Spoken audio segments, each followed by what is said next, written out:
We were headed to our first Iraqi police station because our mission was to help the Iraqi police officers, and we didn't make it. We just driving, and all of a sudden, boom! My legs, my hand cut off instantly, and I knew my life was going to change. Bryan had recently been injured and was at Walter Reed going through recovery and rehab, and I was going around meeting different people.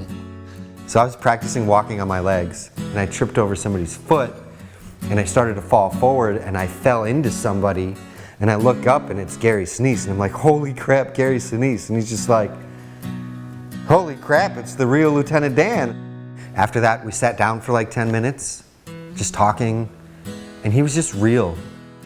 And then we stayed in touch. Here's my number, this and that, if you need anything, call me.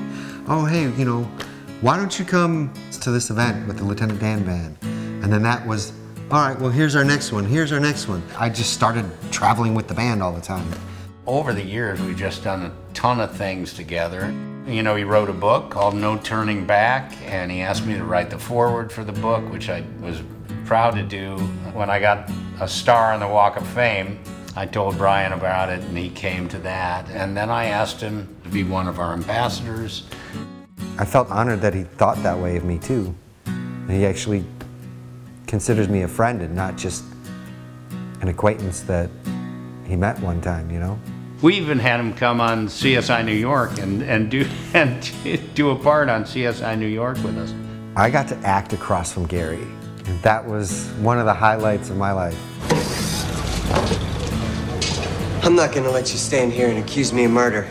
We're not accusing you. We're trying to understand how your knife ended up at our crime scene.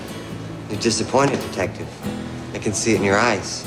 It was great to have him on the set. And all these opportunities started coming. I took every one of them. I just kept looking forward. Told him that we were doing these projects to build homes, and he kind of always felt that he was fine, and you know, other people should have that. I needed some convincing to take it. Gary was very persistent. And then I started, you know, getting older and realizing, yeah, I'm athletic and mobile and I can jump in and out and do things, jump on my counters, but I'm not gonna be able to do that the rest of my life.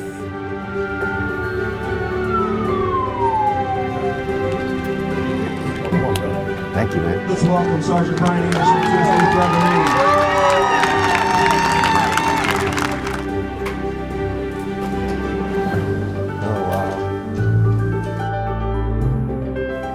This is just gonna be such a nice place, just to be happy.